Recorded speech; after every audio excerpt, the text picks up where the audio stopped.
5 है, ये घात 3 पर 5 है, तो ये 5 बार आपस में गुना होगा। 3 3 9 3 27 3 81 3 243।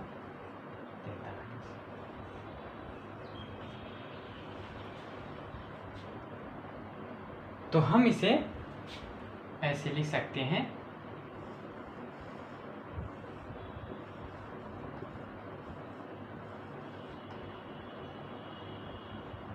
इस तरह से।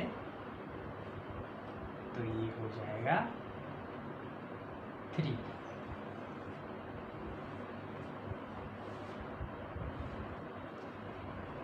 हमें ध्यान देना है कि जितना घात होगा, ये छोटा लिखा है साइज में, देखिए 3 बड़े साइज में और 5 छोटे साइज में। जब भी हम घात लिखते हैं तो जो घातांक होता है उस संख्या का आकार छोटा रखा जाता है। और हमने यहाँ 5 लिखा, इसका मतलब है 3 को 5 बार आपस में हम लोग गुना करेंगे, और ये 243 हो गया। आगे देखिए, फिर ये अब इस तरह के साइन में हम लिखते हैं, यानी 243 को हमने 5 भाग्य से गुना किया, तो अब वो 5 बार जो गुना हुआ तो उसमें से एक भाग को हम बाहर कर लेंगे। जैसे कि हमने यहाँ देखा 243 को हम इस तरह से 5 बार 3 को गुना करके लिख सकते हैं, और इस तरह से हमने यहाँ 5 लिखा। इसका मतलब जो 5 चीज़ें हैं उनमें से एक चीज़ को हमें बाहर कर देना है। और हम इसको ऐसे भी लिख सकते हैं 243, और इस पर आप पावर ये 1/5 लिखेंगे, तो ये 3 होगा। यहाँ पर जो हम लिख रहे हैं 1/5, जो हमने इस पे घात दिया है, ये 5वां मूल है।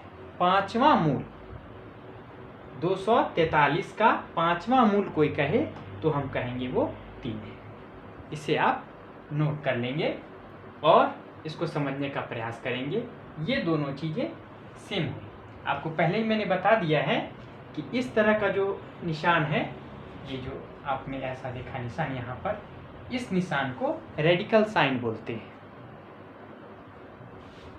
करनी चिन्ह बोलते हैं हिंदी में इसे, अंग्रेजी में रेडिकल साइन। 2 का घन 8 होता है, क्यूब बोलते हैं उसको। घन को हम इंग्लिश में क्यूब बोलते हैं, CUBE, क्यूब। क्यूब का अर्थ है घन। तो 2 का घन 8 होता है। तो इस तरह से जब ये होगा तो हम इस तरह से इसको लिख सकते हैं। 8 को आप ये जो आप चिन्ह देख रहे हैं, इसे रेडिकल साइन कहते हैं। मैंने पहले ही आपको बताया है रेडिकल साइन। और रेडिकल साइन के अंदर ये हम 8 को रखते हैं, और फिर ये जो घात है वो ये बीच में यहाँ पे आ जाता है, और उसके बाद ये 2 यहाँ चला आता है। तो इस तरह से हम एक बार जान लें कि कहाँ यह नियम काम करेगा। देखिए, किसी भी धनात्मक वास्तविक संख्या पर अगर कोई धन पूर्णांक घात के रूप में हो तो हम इस तरह से हम b प्राप्त करेंगे। जैसे a एक धनात्मक मीन्स ग्रेटर देन 0, ये धनात्मक है, a 0 से बड़ा है, और a वास्तविक संख्या का सदस्य है। तो इस पे हम कोई भी n एक धन पूर्णांक लेंगे। याद क्या रखना है, n धन पूर्णांक। ये देख लें हम लोग, n क्या है तो धन पूर्णांक।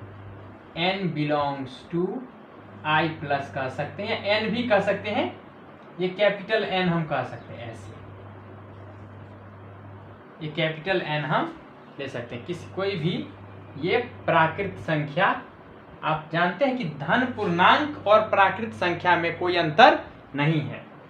तो अगर हम इस तरह से लिखते हैं तो हमें जो b प्राप्त होगा वह भी धन होगा, क्योंकि धनात्मक वास्तविक संख्या है और इस पर घात भी धन पूर्णांक है, इसलिए हमें जो b प्राप्त होगा वह भी धनात्मक प्राप्त होगा। इस तरह से हमने लिखा है इसको। और ये रेडिकल साइन के अंदर हम लोग करनी चिन्ह के अंदर इस तरह से सजा लेंगे और ऐसे हम लोग लिखते हैं। आपने गौर किया होगा कि इस तरह के निशान में जैसे हम 25 लिख देते हैं, आपने क्लास 8 में ही पढ़ा होगा, तो इसमें कुछ नहीं लिखा हुआ है, जबकि मैंने कहा यहाँ पर n लिखना है। मैंने कहा ना यहाँ पे n लिखा हुआ है, तो कहेंगे ये क्यों नहीं लिखा हुआ, यहाँ खाली क्यों है, जबकि इसका मान आप जानते हैं पहले से ही कि 5 होता है। तो ये इसलिए खाली है कि यहाँ पे 2 है, और जब 2 रहता है तो उसे लिखा नहीं जाता है, लिखने की परिपाटी नहीं है। 2 को छोड़ दे तो हम आगे सब लिख सकते हैं, लेकिन 2 को नहीं लिखना है। 2 के बाद हम 3, फिर हम मान लिया कि इस तरह से अगर हम ये 2 तो हमने लिखा है तो ये है, हम इस तरह से इसमें 3 लिखें, 4 लिखें, 5 लिखें, 6 लिखें, तो कुछ भी लिखेंगे अगर तो ये लिखना पड़ेगा। 2 को हमें लिखने की आवश्यकता नहीं होती है, 2 को लिखा नहीं जाता है, तो हमने इसे देख लिया। आपको हमेशा याद रखना होगा कि वास्तविक संख्याओं का परिवार परिमेय और अपरिमेय संख्याओं के परिवार का सम्मिलन होता है, यानी हम दोनों के समूह को मिला देते हैं तो वास्तविक संख्याओं का समूह हमें प्राप्त होता है। तो परिमेय संख्या क्या है? जो P/Q के रूप में लिखी जा सके और PQ पूर्णांक हो, Q 0 के बराबर ना हो। याद रखना है 0 भी एक पूर्णांक है, लेकिन हम जब P/Q के रूप में लिखेंगे परिमेय संख्या को तो हर के रूप में 0 को नहीं लेना है। आपको कभी भी हर के रूप में 0 को नहीं लेना है। अगर हम ऐसा करते हैं तो वह अपरिभाषित या अर्थहीन हो जाएगी, यानी वो संख्या ही नहीं रही। अगर हम 3/0 कर दें, 0 कर दें, 4/0 कर दें, तो वो संख्या नहीं है, वो अर्थहीन है, वो अपरिभाषित है, अनडिफाइंड है। अब हम देखें कुछ उदाहरण।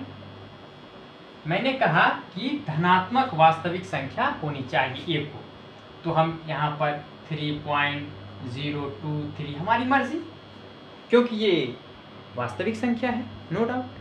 और चूंकि वास्तविक संख्या है और वो भी धनात्मक है, और मैंने कहा उस पर जो घात हम देंगे वो एक धन पूर्णांक देंगे, और धन पूर्णांक को हम प्राकृत संख्या कह सकते हैं। धन पूर्णांक और प्राकृत संख्या एक ही चीज है। हम इस पे 5 लिख देते हैं, माना कि 5 नहीं आप 7 ही लिख सकते हैं, कोई भी। अब हम इसको जब हम 7 बार इसको गुना करेंगे तो हमने माना कि ये b हमें प्राप्त हुआ, माना b प्राप्त हुआ, गुना करना काफ़ी यहाँ पे कठिन हो जाएगा, तो हम ऐसा लिख सकते हैं, ये b अंदर आ जाएगा रेडिकल साइन के अंदर और 7 यहाँ पर आ जाएगा, और इसको हम लिख सकते हैं 3.023। इसको ऐसे भी लिख सकते हैं हम लोग। इसका ये देखिए, हम इसको आगे b पर हम 1/7 भी लिख सकते हैं, ये बराबर ये, तो b का ये 7वां मूल हो गया, b का 7वां मूल ये हो गया। तो हम कहेंगे b का 7वां मूल, 7वां मूल बराबर ये हो गया 3.023। इसे गौर से देखिए, यहाँ भी हमें ध्यान रखना है कि a एक धनात्मक वास्तविक संख्या हो और m और n ऐसे पूर्णांक होने चाहिए कि इनमें एक के अतिरिक्त कोई भी उभयनिष्ठ गुणनखंड ना हो। साथ ही इस बात का भी ध्यान रखना है कि n धनात्मक होना चाहिए, यानी पूर्णांक तो दोनों हैं लेकिन n को धनात्मक होना चाहिए। m पर ऐसा कोई प्रतिबंध नहीं है, n पर प्रतिबंध है, m पर ऐसा प्रतिबंध नहीं है। दोनों पर प्रतिबंध है कि वो पूर्णांक होने ही चाहिए। तो इस तरह से हम देखते हैं कि ये ऐसे अगर हम लिखते हैं m/n, तो ये इसका nवां मूल, a के nवें मूल का ये घात m है। देखिए a का nवां मूल है, ये इस तरह से हम लिखते हैं, ये a का nवां मूल निकलेगा और इस पर घात है m, और फिर इसको हम इस तरह से लिख सकते हैं, ये घात m जो ऊपर में है होल पर, वो यहाँ अंदर 1 पर आ जाएगा। इसको देख लीजिए। अब यहाँ इसी का एग्जाम्पल आपको देखने को मिल रहा है। तो 81 है, हमने 2 को यहाँ लिखा, तो ये जो ब्रैकेट के अंदर है वो 81 का दूसरा मूल है, और दूसरे मूल को हम लोग स्क्वायर रूट बोलते हैं। दूसरे मूल को हम लोग स्क्वायर रूट बोलते हैं, और उसका घात ये 3 है। देखिए इसका दूसरे मूल का घात 3 है, और इस तरह से जब हम लिखते हैं आगे, तो यह अब 81 के तीसरा घात जो है, यानी 81 पर पावर 3, ये देख रहे हैं, इसका दूसरा मूल, ये तीनों बराबर है।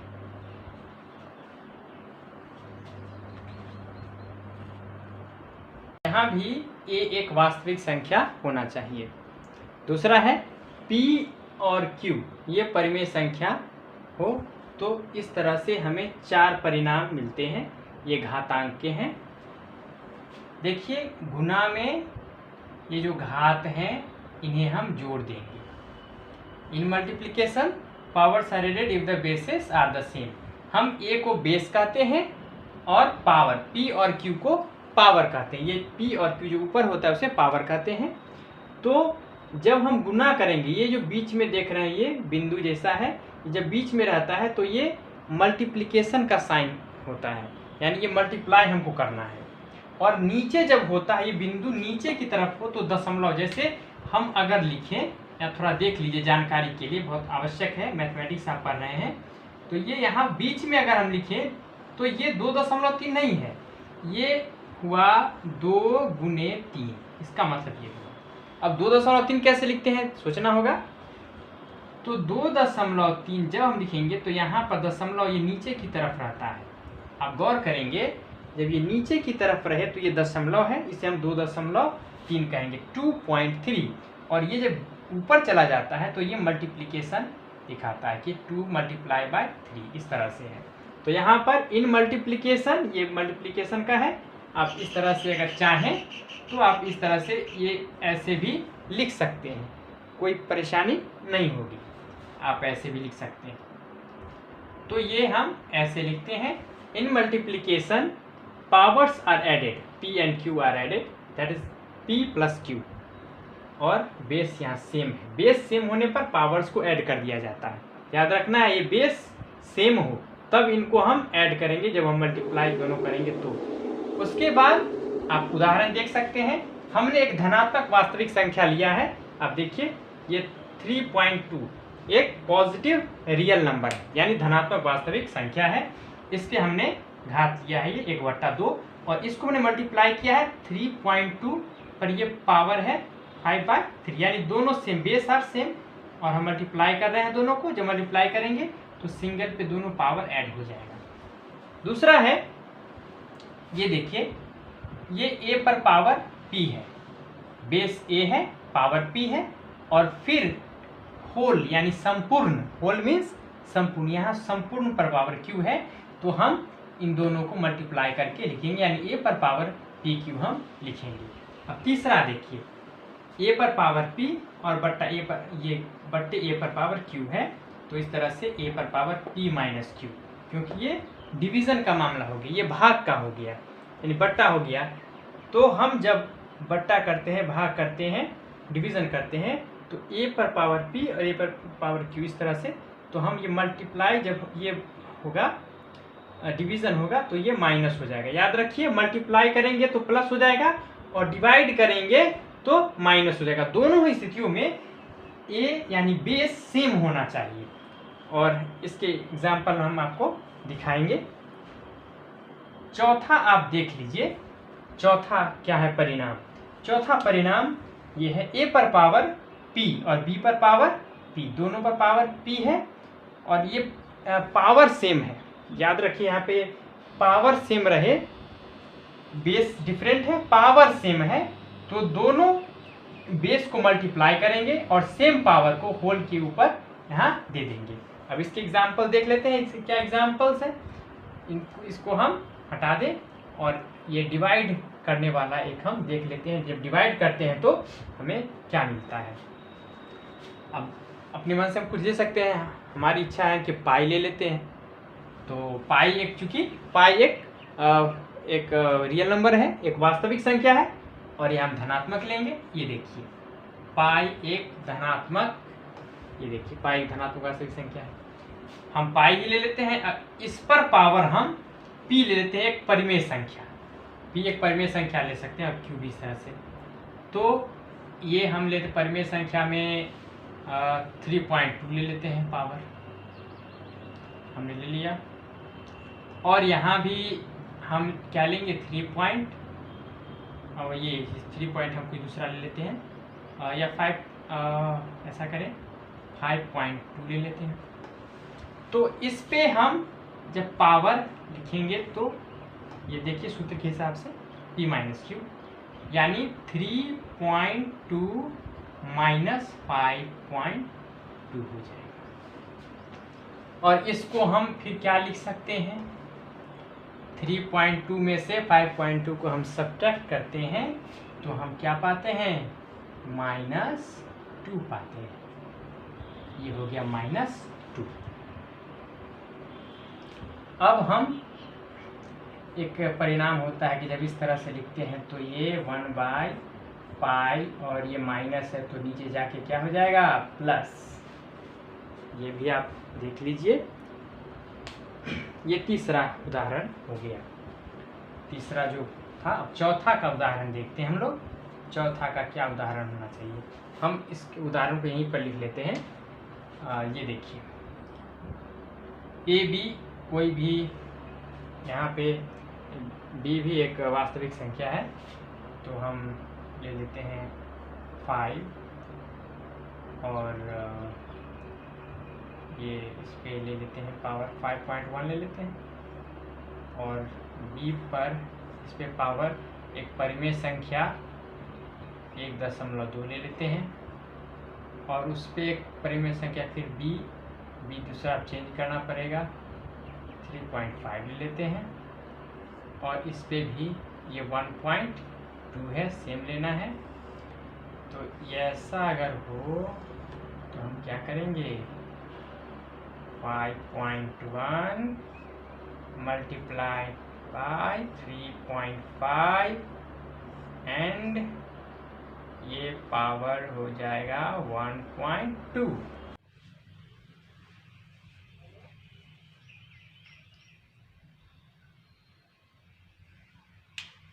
देखिए कुछ सवाल है हमारे सामने, हम इनका समाधान करते हैं। ये 64 है, 64 को हम लोग लिख सकते हैं ये 8 का ये स्क्वायर, 8 गुने 8 64 होता है। तो हम इस तरह से इसको लिख सकते हैं और इस पे घात है 1/2। तो आप याद कीजिए नियम के मुताबिक ये जो घात है 8 पर, ये और ये जो संपूर्ण पर जो घात है, दोनों आपस में गुना होकर के लिखे जाएंगे। तो इस तरह से हमें 8 प्राप्त होता है। 1 है तो 1 पावर रहने से कोई समस्या नहीं है, उस संख्या नहीं बदलेगी। जब भी किसी संख्या पर पावर 1 हो तो संख्या में कोई परिवर्तन नहीं आता है। जैसे हम लिखें अगर 3 पर पावर 1 तो ये 3 होगा, 5 पर पावर 1 तो ये 5 हो जाएगा। इस तरह से इस पे कोई असर नहीं पड़ेगा। 0 पर पावर 1 करें तो ये भी क्या होगा, 0 होगा।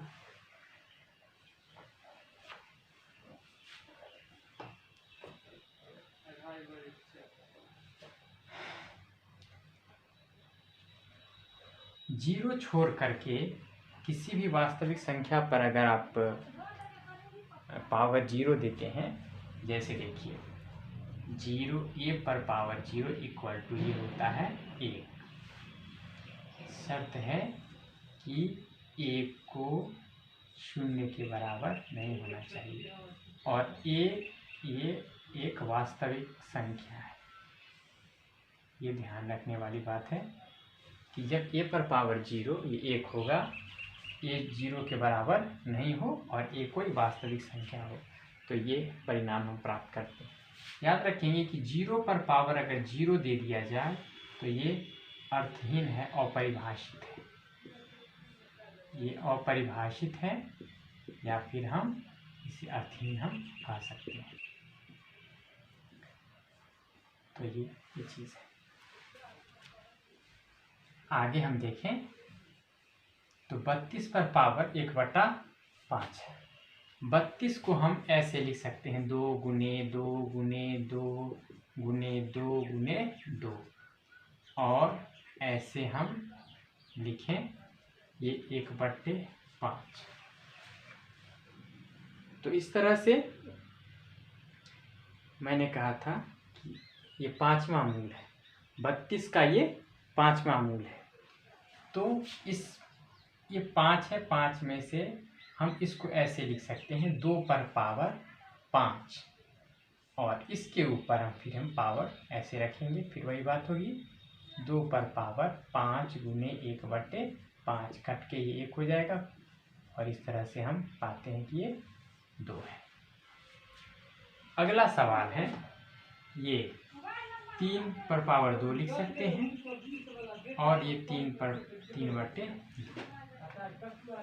इसको हम 3 पर पावर 2 और गुने 3/2 लिखेंगे, ये कट जाएगा तो 3 पर पावर 3 यानी ये हुआ 27।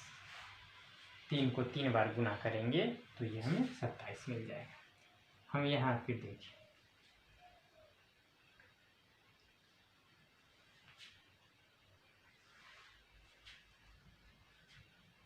अब यहाँ हम लोग नीचे की तरफ देखें, ये देखिए 1 पर पावर अगर 7 करें तो इस पे कोई असर होने वाला नहीं है, तो हम 3 पर पावर ये 3 है और इस पर पावर ये गुने में इस तरह से ये आ जाएगा,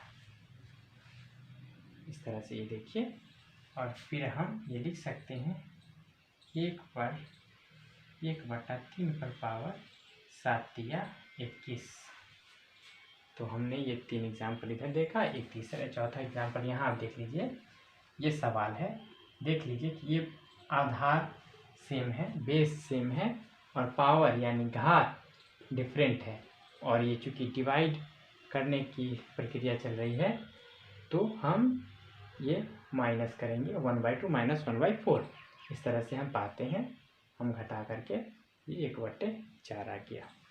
इस तरह के और भी प्रश्न होंगे, आप उन प्रश्नों को सॉल्व करेंगे। समस्या आती है तो आप कमेंट सेक्शन में जा करके कमेंट करके अपना प्रश्न पूछ सकते हैं। कोई भी प्रश्न हो, आपको कोई हिचकिचाहट नहीं होनी चाहिए। आप अपना उसमें मोबाइल नंबर दे देंगे और व्हाट्सएप के थ्रू मैं आपको आंसर अलग से उपलब्ध करवा दूंगा। ध्यान दीजिए, ए और बी धनात्मक वास्तविक संख्याएं हों तो हमें ये 5 सर्वसमीकाएं मिलती हैं। एक शब्द आया है, ये देखिए सर्वसमीकाएं, अंग्रेजी में इसे हम आइडेंटिटीज बोलते हैं। आइडेंटिटीज, ये प्लूरल है, आइडेंटिटी का प्लूरल आइडेंटिटीज, सर्वसमीका से सर्वसमीकाएं। तो आइडेंटिटी क्या है? आइडेंटिटी एक इक्वलिटी है जो चर के सभी मानों के लिए सत्य होता है। वहीं समीकरण के बारे में भी बताया था मैंने कि समीकरण चर के सभी मानों के लिए सत्य नहीं होता है। जैसे आप देखिए, हम आइडेंटिटी और समीकरण को समीकरण और ये सर्व समीकरण को बताएं। जैसे x+1 = 3 अगर हो तो यह एक समीकरण है, क्योंकि ये सभी मानों के लिए सत्य नहीं है। चर जो x है, जैसे मान लीजिए यहाँ 3+1 अगर करें तो ये 4 आ जाएगा, ये सत्य नहीं होगा। और यहाँ हमको सत्य करने के लिए अगर हम 5 ले लें तो भी ये सत्य नहीं होगा। कब सत्य होगा? आप समझ रहे हैं कि 2 + 1 ये 3 होगा, ये सत्य होगा। यानी x = 2 ये समीकरण, यानी ये है समीकरण, ये हो गया समीकरण। ध्यान देंगे, ये समीकरण को दिखाया। आइडेंटिटी क्या है? जैसे देखिए x + y whole square = x² + 2xy + y²। ये आइडेंटिटी है, यानी ये सर्व समीकरण, ये सभी मानों के लिए सत्य होगा। x और y के सभी मानों के लिए LHS और RHS इक्वल होंगे। अब देखिए, जैसे x के यहाँ पे आप 1 ले लीजिए, हम अगर ले लें x के यहाँ पे 1 और y के यहाँ पे हम 2 ले लेते हैं, तो LHS क्या हो जाएगा? तो हमारे पास जो LHS होगा वो 3² = 9 होगा। RHS देख लेते हैं हम लोग। RHS ये देखिए 1² + 2 × 1 × 2 + 2² = 1 + 4 + 4 = 9। अब देखिए LHS = RHS, ये सभी मानों के लिए सत्य होगा, इसलिए इसे हम कहेंगे आइडेंटिटी। इसको क्या कहेंगे हम? आइडेंटिटी, यानी सर्व समीका। ये है सर्व समीका, ये सर्व समीका और ये हो गया समीकरण। तो आपने समीकरण और सर्व समीका को समझ लिया। तो अब हम ये देखते हैं, ये 5 आपने पहले भी पढ़ा है। जैसे देखिए ये a और b के गुणनफल का ये हम वर्गमूल निकाल रहे हैं, तो अलग अलग हम बांट देंगे। यहाँ ये ऊपर भी और नीचे भी, अगर ऐसा रहे तो ऐसा लिख सकते हैं। उसी तरह यहाँ भी ऐसे है। अब देखिए एग्जाम्पल के तौर पे हम इसका एग्जाम्पल ले लें। ये पहला एग्जाम्पल हम अगर ले लें तो ये देखिए, अगर हम 5 × 7 लेते हैं तो इसको हम अलग अलग बांट के 5 × √7 कर सकते हैं।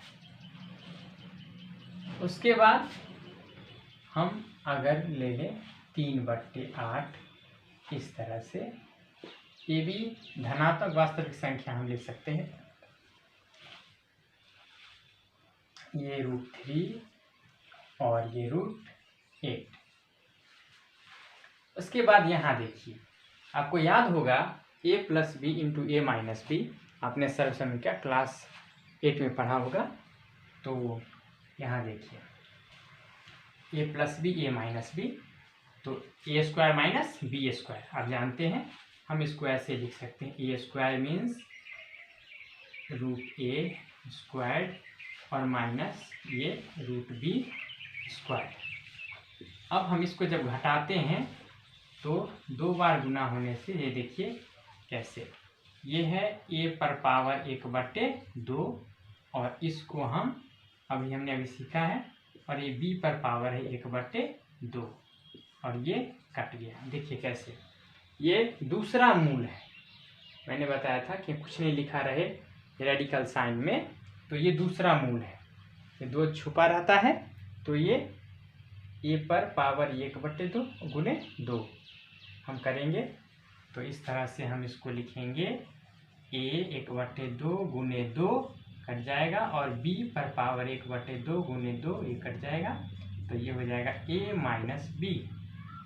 इस तरह से हमने इसे प्राप्त किया। ये कैसे मिलेगा ये हम देखते हैं। LHS हमने करके देखा, ये ऐसे ये सर्व समीका है। तो इस तरह से हम इसको लिख सकते हैं।